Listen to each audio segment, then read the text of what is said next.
I'm assuming that Steam takes the traditional 30% of the revenue. Yep. So like after that 30% is taken out, like how does that get how much does Raw Fury get now, the publisher? Oh, it's I mean, Raw Fury has always said that they want to be pretty transparent at stuff, and I kind of agree. Like, to me, money has never been a. I mean, at first when I started working in games, or like actually when I started working with music and movies and then games and stuff, like when I started working on stuff, money was like really. It's always like that scary, sacred thing that no one talks about, which to me is to the detriment to the whole industry in a sense. Because like if people don't know how much people should be paying people, they will never know how to ask for real pay, and then Yeah. people start like learning like, oh, I paid this person $50 for work that should have been $46,000. So it's like it becomes a really weird mishmash of like wrong, like various info. And and I believe like being transparent is a good thing, because then people learn and they know things. But so Raw Fury takes 50%, and then we take our 50%, and then we share it with the people who work in the game. Interesting. Now, your personal thought. Do you think? I mean, how do you feel, right? Knowing that you created this game, and from the money you make, more than half of it is like going elsewhere. Mm-hmm. Oh, how do I feel about it? Yeah. Like, Oh, do you think it's fair, or do you think it's like the model should be changed? I mean, I understand it. Like, I mean, to me, it makes sense, because there are like, why would anyone like work on something for free, right? Right. Yeah. It makes sense. Like, let's say like with Raw Fury, the publisher, we have a so-called break-even, which means that they paid for us to make the game, and then from sales, they will take all the money from sales until they're on break-even. We are on break-even, like the game has paid itself back. That's when we start sharing the money. Oh, that's pretty cool. Yeah, and I mean that makes sense. That's a really normal deal. Oh, that's really? like how most funders or publishers work. That you get money from them, and then they take it away from sales, and when that's done, then we start splitting the money. And I mean, like when the money comes to us, like 50% goes to them. They're being the publisher, and they take the whole risk, and so on and so on and so on. I mean, to me, it makes makes sense, and they deal with like a lot of this, like most of the like publisher and like marketplace stuff, and so on and so on. To me, it makes sense, and I'm fine with it. Like, of course, people can try to negotiate like different deals, but to me, it was okay. I got to make the game I wanted to make. Yeah. And it was a game that was never supposed to be. Like, I know it's a boring topic, but I think it's important. Yeah. Especially for people who are learning. Like, so the money then goes to the publisher and comes to us. And I feel like when you have people working on a project, like outsourced people, like working on a contract, of course I pay them like, let's say a monthly or a fee of like, they say, okay, this is going to take this much work, it's going to cost this much, like a batch. I'm like, okay, well, we'll pay the batch thing. But at the same time, if you give them like percentages of sales, it motivates people and it makes the game more personal to these people, and everyone's like more willing to chip in and to make a better game. Like same thing I learned this from working on Nuclear Throne. On Nuclear Throne, I had percentages as well on sales, and having that made the game more personal to me than just another commission work. And I was like, oh wow, okay, well, if I'm kind of now a part of this game, in a more deeper way, I might as well do something extra for the game. And for Nuclear Throne, I actually made a fully written and spoken language that the mutants talk in the universe of Nuclear Throne. So it's small things like that. Yeah, no, that's a really interesting concept, and I never thought about it. Did you know how that industry standard 30% come to be? Oh, the Steam thing, like markets. Yeah, I have no idea. So I was actually looking at at another interview, and in that interview, it was with the head of Xbox, the original Xbox, and basically there was no other model, right? This was when Xbox Live Arcade was like in the beginnings and everything like that, and they just tried 30%. They're like, let's just try it, 30%. And people were happy with it, I guess, and it just stuck around. So that was actually one of the reasons I asked you, like, if you think that model should change. But I mean, I would say yes in a sense, but at the same time, it is already such a established thing where it is a lot of money, but it's still not impossible. It is, like, let's say for instance Steam. Steam is a marketplace. They are hosting our game on their servers that people can come in and buy the game and we receive money. Like, why would they do it for free or like smaller amount of money, like in a sense? But then again, I also feel like it should change in a way where like you can change the percentages, which might sound unfair as well, but like now everyone has the 30% thing. Oh, so I think, I don't know, but I think everyone has the 30% thing. And let's say like they always advertise these games and they also pay 30%, but they never advertise, let's say, our game. It feels weird that we are still paying the same amount to them, but we are not getting the same attention as they are. If that makes any sense. Yeah, no, I totally get it. I didn't even think about that. That's interesting. Yeah, it's like things like that. That, I mean, I don't know. It's weird, but then again, like it's a pretty working model. But then again, like something like Steam, they could make it lower, and they would still probably be way above plus. But then again, if they do it, it kind of forces like other marketplaces to do that too, which might not get that much money out of selling games, and it might make those out of business and stuff like that. And also, I don't really see why anyone would do it at this point, because everyone is paying it. Yeah, right? Yeah. I mean, there's no option. Yeah, right. Yeah. Like, the only option is make your own marketplace. Yeah. But like, good luck on getting people to go to your webpage and putting money there. Right. I mean, the humble widget kind of helps with that a little bit. How much? I know they take a lower percentage. Do you know how much it is? In my mind, I'm thinking 10%. I don't actually know. I always try to refer people to the humble bundle, not the humble bundle, just the humble store, because they take less, and it's almost perfectly fine to pay for, like, to actually go to a web page now and just buy the game directly on the web page, because you can buy directly on the web page, but via Humble, right? Using a little widget on the page. Yeah, I mean that's definitely coming with Steam, unless it's like a patented thing.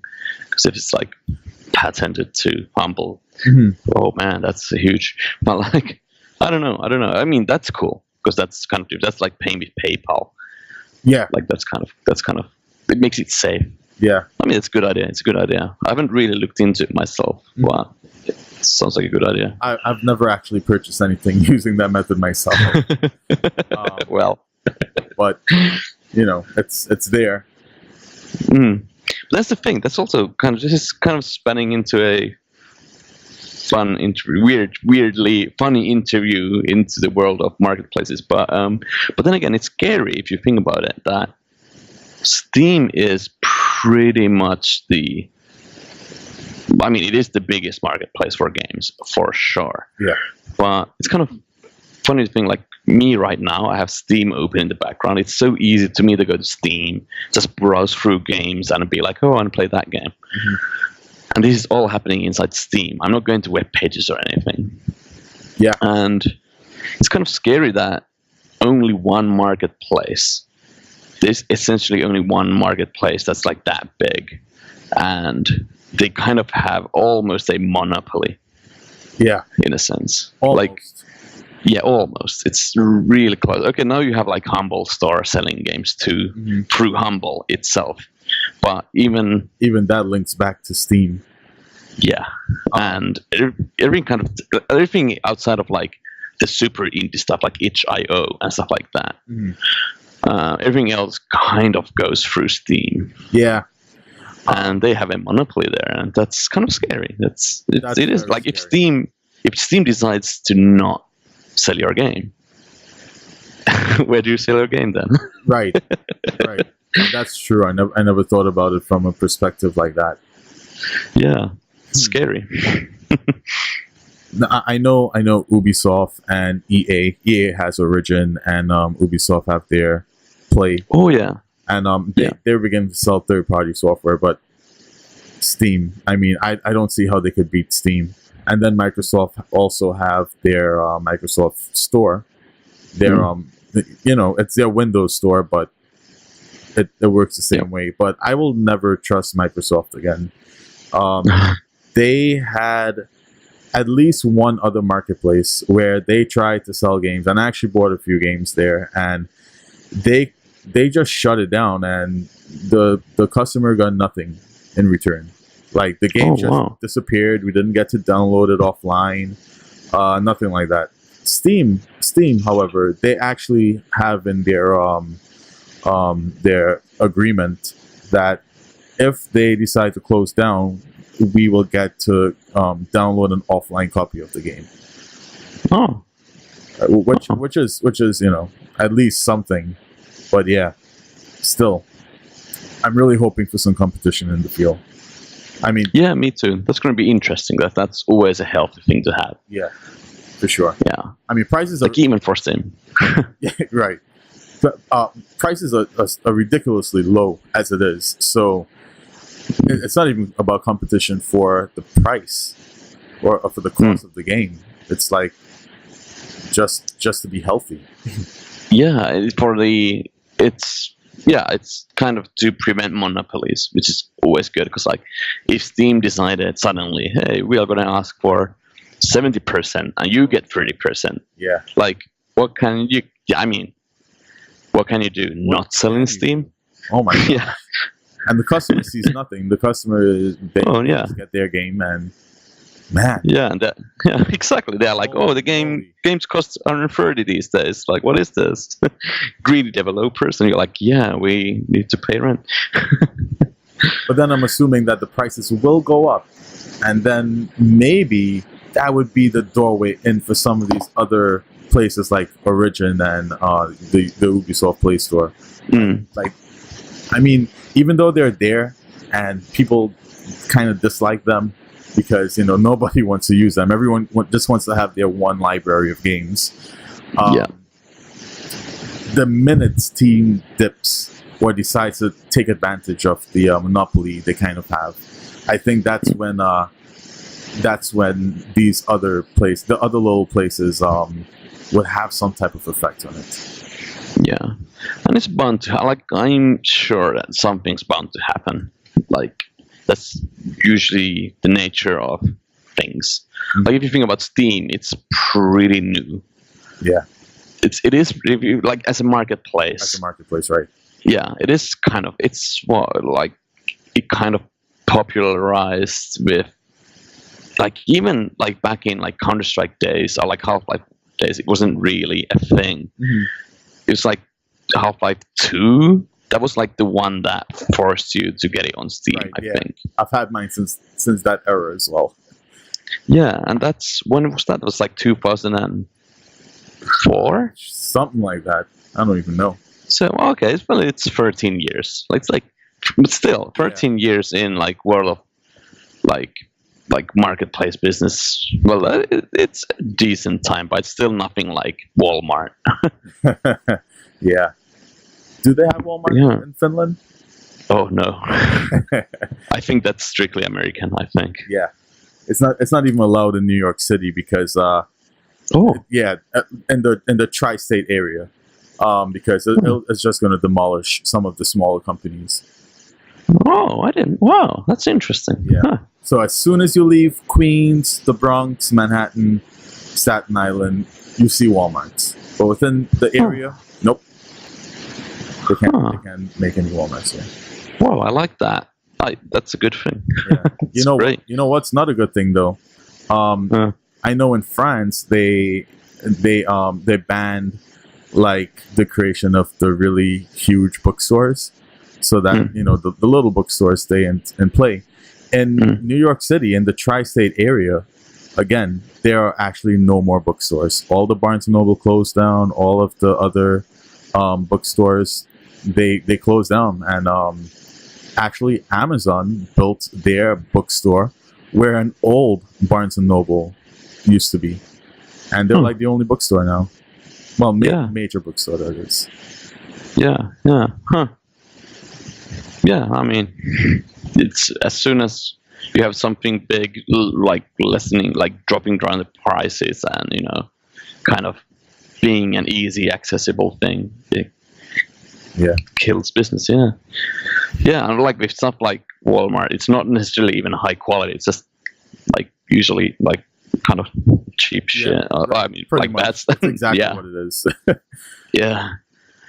But yeah, I don't know. It's weird. It's weird, and I feel like, I mean, it's kind of, I don't know how to. I need to make this thought proper in my head before saying it, but I don't know.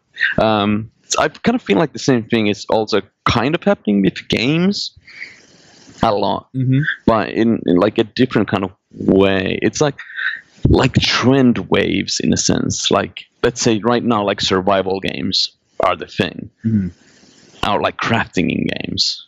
Like, to me, that feels like it's gonna sound. This is a weird comparison, but like crafting in games currently feels like building a Walmart somewhere and selling like highly condensed, packed chicken when you could go to the local like butchery that has like the freshest chicken around. No, I totally see the connection you're making. I would say right now a big trend would be roguelikes. And it's like the same. It's almost. I mean, I'm trying not to make the same comparison, but it's almost like that. It's like you get this game, and in some ways it's good because you get to play this game for a long period of time. You get to build up your things, but at the same time, I don't know what I'm trying to say. Yeah. You had that thread of thought for a minute. Yeah. No, but I totally understood what you were trying to say, though. Yeah, I think we are trying to kind of explain it, like say the same thing, where there are like trends that you kind of have to follow, I guess. Oh, that's what I'm trying to say. Like, there are trends that you have to follow, and if you don't have those in your game will probably not. Like, if that wave is at its like toppest, like highest peak, and if you don't make a game like that, your game will probably be totally ignored. Right.